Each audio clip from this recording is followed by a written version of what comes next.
आज हम elementary number theory में पियानोज एक्सियम डिस्कस करने वाले हैं और उससे रिलेटेड कुछ एमसीक्यू भी डिस्कस करेंगे। चलो शुरू करते हैं। पहले समझते हैं एक्सियम क्या है। एक्सियम एक स्टेटमेंट है जिसे कोई भी प्रूफ की जरूरत नहीं है। एक ऐसा बुनियादी सिद्धांत या कथन है जिसे बिना किसी प्रमाण के सत्य मान लिया जाता है, जो प्रूफ के बिना भी हम उसे सत्य मानते हैं, और ये गणित, तर्कशास्त्र और दर्शन में अन्य सिद्धांतों को स्थापित करने का आधार बनता है। क्या एक्सियम? देखते हैं पियानोज एक्सियम। पियानोज ने क्या क्या एक्सियम है? फॉर नेचुरल नंबर, उस पियानोज ने नेचुरल नंबर के लिए उनका एक्सियम प्रदान किया था। क्या क्या एक्सियम है देखते हैं। इक्वालिटी, 3 स्टेटमेंट है। इक्वालिटी, सक्सेस और मैथमेटिकल इंडक्शन। इक्वालिटी में क्या है? अगर एक नंबर है जो नेचुरल नंबर में जाता है, एन का मतलब नेचुरल नंबर में जाता है, तो x इक्वल टू एक्स, दोनों नंबर क्या हो गए? रिफ्लेक्सिव। दोनों इक्वल हो गए तो क्या हो गए? रिफ्लेक्सिव। अगर x और y दोनों नेचुरल नंबर में है, x और y दोनों नेचुरल नंबर में है और x और y इक्वल है, तो क्या हो जाएगा? y ऑल्सो x के बराबर हो जाएगा। उसे क्या बोलते हैं? सिमेट्रिक प्रॉपर्टीज बोलते हैं। अगर x, y, z तीनों नेचुरल नंबर में जाते हैं और x इक्वल टू y लेते हैं और y इक्वल टू z लेते हैं, तो क्या हो जाएगा? यहाँ पर देख पा रहे हैं y y दोनों में कॉमन है, तो x इक्वल टू y हो जाएगा। ये होता है ट्रांजिटिव प्रॉपर्टी। अगर हम किसी 3 चीज को लेते हैं और इक्वल होता है उस चीज, तो बराबर हो गया हमारा x और z भी बराबर हो गया। ये होता है ट्रांजिटिव। और क्या है? अगर एक संख्या नेचुरल नंबर में जाता है और a अगर नेचुरल नंबर है और a इक्वल टू b है, तो क्या हो जाएगा? b भी एक नेचुरल नंबर हो जाएगा।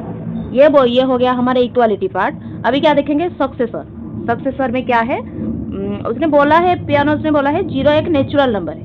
कई में 1 भी लिखा होगा तो दोनों ही सही होगा।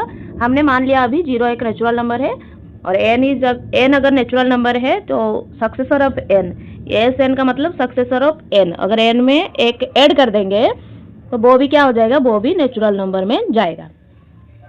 S successor of n not equal to 0। Successor of n कभी भी 0 नहीं हो सकता, क्योंकि किसी भी संख्या का बाद का संख्या 0 नहीं हो सकता।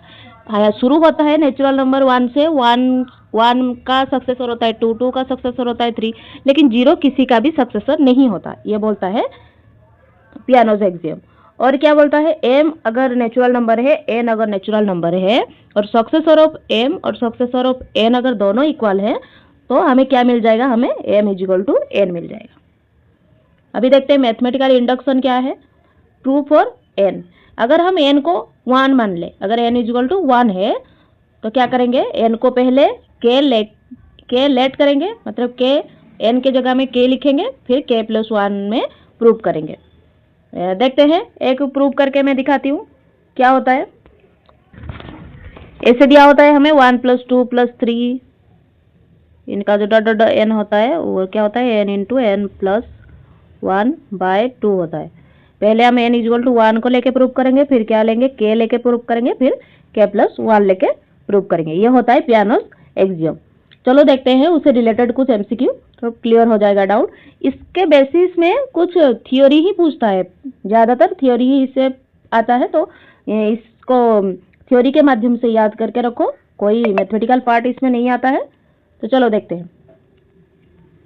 Which of the following statement is not among Peano's axiom? इन चारों में से कौन सा स्टेटमेंट नहीं है पियानोज का?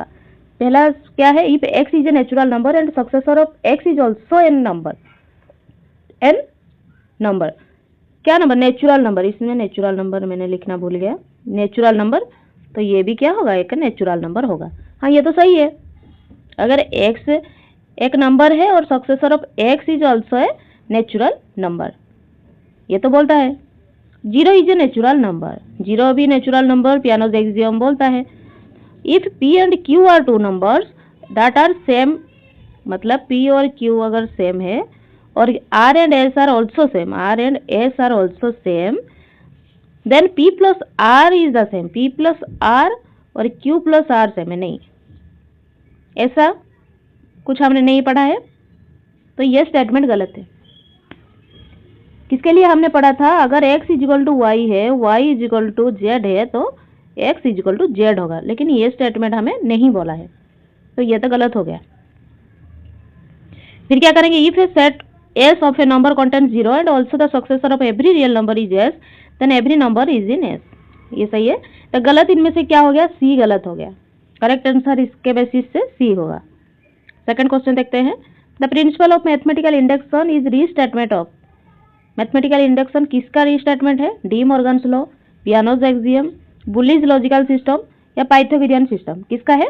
पियानोज एक्सियम का। Option B correct. First person to define and name mathematical induction.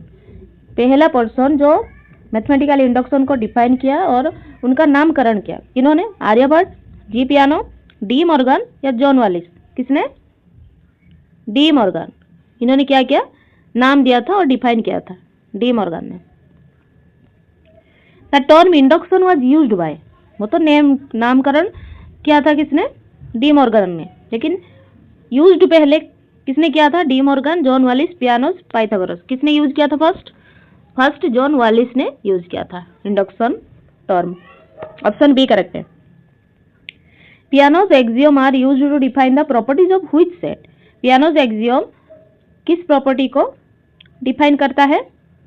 किस सेट के लिए? रियल नंबर के लिए, कॉम्प्लेक्स, नेचुरल, रेशनल। हमने अभी पढ़ कर आए क्या? नेचुरल नंबर के लिए वो यूज होता है। ऑप्शन सी करेक्ट है। According to Peano's first axiom which number is considered the starting natural number. पियानोज एक्सियम के बेसिस पर फर्स्ट नेचुरल नंबर किससे स्टार्ट होता है? 0 से स्टार्ट होता है। हमने अभी पढ़ के आया, कभी कभी बुक में 1 भी लिखा होगा, तो करेक्ट आंसर ऑप्शन बी हो जाएगा। 1 और 0 और 1। ऑप्शन में 0 दिया जाएगा तो 0 करेक्ट होगा, 1 दिया जाएगा तो 1 करेक्ट होगा। What does the notation S N stand for in this axiom? S N हम क्या पढ़ते हैं? इसे सक्सेसर ऑफ एन। क्या पढ़ते हैं? Successor of N. Which of the following statements is true about the number 0? 0 के बेसिस पर कौन सा स्टेटमेंट ट्रू है? 0 इज द सक्सेसर ऑफ 1। 1 का सक्सेसर 0 होगा क्या? 1 का सक्सेसर मतलब 1 में अगर 1 ऐड करेंगे तो 2 हो जाएगा। 1 का सक्सेसर 2 है, 0 नहीं है, तो ये तो गलत है। 0 is not the successor of any natural number. किसी भी नेचुरल नंबर का 0 सक्सेसर नहीं होता। हाँ, ये गलत है। 0 किसी भी नंबर का सक्सेसर नहीं होता। 0 is the successor of all natural number. 0 is a negative integer. ये दोनों गलत है। तो करेक्ट क्या हो गया? B, 0 is not the successor of any natural number. 0 किसी भी नंबर का सक्सेसर नहीं होता। If S of M and S of N then successor of m is equal to successor of n, then what is the relationship between m and n? अगर m और n का successor equal हो तो क्या हो जाएगा? दोनों number भी इक्वल हो जाएगा। मतलब ऑप्शन सी हो जाएगा correct. Which axioms form the basic for the principle of mathematical induction? कौन सा एक्सियम है mathematical induction? Axiom 1, axiom 2, axiom 5, axiom 3। कौन सा एक्सियम है mathematical induction? Axiom 5। Axiom 5। Option C correct है। The successor function successor of n is always क्या होगा? Injective होगा, कांस्टेंट होगा, सर्जेक्टिव होगा, नेगेटिव होगा? मुझे कमेंट बॉक्स में इसका आंसर जरूर बताना। Thank you students, keep studying.